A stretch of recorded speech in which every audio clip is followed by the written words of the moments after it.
Thanks very much for staying with us. Time now for Eye on Africa with me, Georgia Calvin-Smith. Tonight, at least 95 people are killed in central Mali in an overnight attack on a Dogon village. It's part of a spreading landscape of conflict in the country. Also, heavily armed units of the Rapid Support Forces patrol Khartoum, and Sudanese activists say that internet coverage across the country has been cut as protesters keep up a campaign of civil disobedience against the ruling military council. And Israeli investigative journalists say that DR Congo's former president spied on opposition leaders. Joseph Kabila is accused of having used private intelligence agency called Black Cube. But first, at least 95 people were killed in the massacre of a Dogon village in central Mali. The attack happened early Monday and no one's yet claimed responsibility. Now, the violence is part of a landscape of instability to which security forces have struggled to respond. Religious extremists have terrorized communities and exacerbated bloody ethnic conflict. Soldiers have also been accused of attacking civilians. The head of the UN MINUSMA peacekeeping mission has said that everyone is responsible for the many strains of violence across the country. Well, Andrew Leibovitz is a researcher specializing in the Sahel region. He tells me more. Well, there's been no statement of responsibility in that regard yet, at least from the government.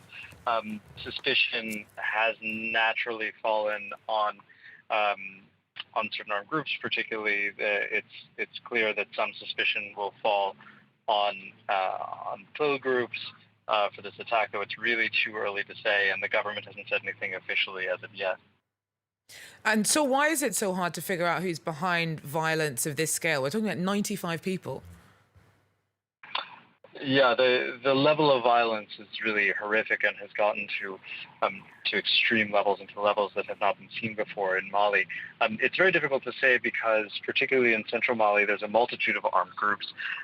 There's quite a bit of fluidity between different groups. Even sometimes there are groups that are official, but then there are other groups that operate unofficially and that operate on a village level or on a much more local level. And then, of course, there's other forms of banditry and armed violence. So it really is just a multitude of groups that is often very difficult even to label and to identify. Now, the UN's discussing the renewal of its MINUSMA peacekeeping operation, renewing the mandate for that this month. Is it still doing much in the country? Well, MINUSMA is very involved in the country. MINUSMA is involved in peacekeeping, in mediation efforts.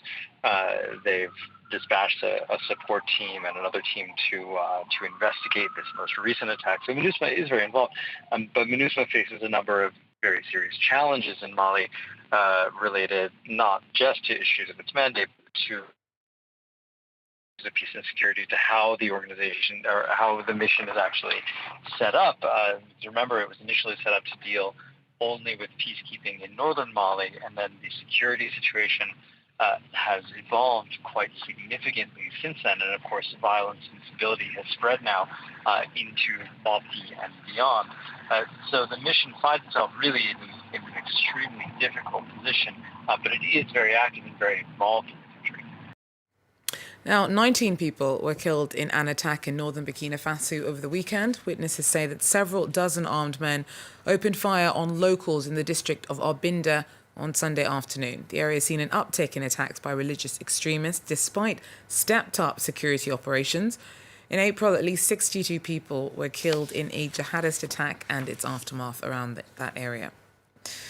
Now, digital rights activists say that the internet's been cut across much of Sudan. Paramilitaries from the Rapid Support Forces are also out in force across the capital. The military council is responding to a second day of a campaign of civil disobedience that's been held to put pressure on ruling generals to bring in a civilian leadership. Sudanese police fire tear gas as they move in to tear apart roadblocks. But all around Khartoum, protesters are reconstructing the barricades, a key tool in their campaign of civil disobedience. The main purpose of the blockades is to prevent people from going to work. It's a type of pressure. Landline internet connections are down across Khartoum. Another type of pressure protesters are using is a general strike. On Sunday, most shops were closed and public transportation at a near standstill, with few flights operating out of Khartoum's airport. The Transitional Military Council called the protesters' action a crime and promised to step up their response. The military council has decided to enhance the presence of the armed force, both the rapid support forces and regular forces, to restore life back to normal. Sudan's rapid support forces grew out of the Janjaweed militias accused of committing war crimes in Darfur. The RSF have been accused by the opposition of targeting hospitals who are treating the wounded protesters and of raiding a government health agency in Khartoum. Protesters say they're the ones responsible for killing dozens of civilians over the past week. Doctors close to the opposition say several more were killed over the weekend. Well, DR Congo's former president used a private intelligence firm staffed by former members of the Israeli military to spy on Congolese opposition members. Israeli investigative journalists allege that Joseph Kabila bankrolled the operations to root out dissidents. Did Congo's former president Joseph Kabila use a private firm to spy on opposition leaders after 2015? That is what UVDA, an investigative program for Israel's Channel 12, has alleged. It claims he used the company Black Cube that employs former members of Mossad, Israel's secret service. They reportedly hired out a whole floor in a luxurious Kinshasa hotel where they had their headquarters. A little earlier, we spoke to opposition leader Martin Fayulu. These are very serious accusations. We demand an investigation so we can know more about this issue. If it's true, then severe sanctions must be taken against Mr. Kabila. Joseph Kabila's advisors told us they did not wish to comment. The firm Black Cube says it will file a lawsuit against Channel 12.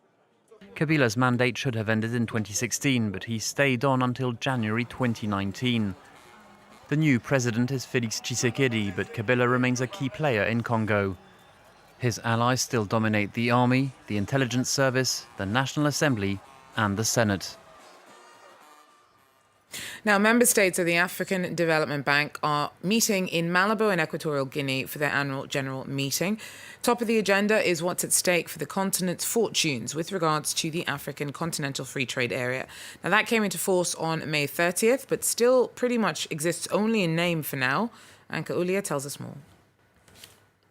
After 2 years of meeting abroad, the African Development Bank is back on the continent, which is taking place here in Malabo, Equatorial Guinea. The theme this year is regional integration, and it comes off the back of the ratification of the African Continental Free Trade Area, which aims to create the world's largest free trade zone. Now, for now, that deal exists on paper only, and there's still significant hurdles before it becomes a reality. Some of those issues will be discussed at the meeting include integration of financial markets, development of infrastructure, and the freedom of movement for goods and for people. And none of those issues have easy answers.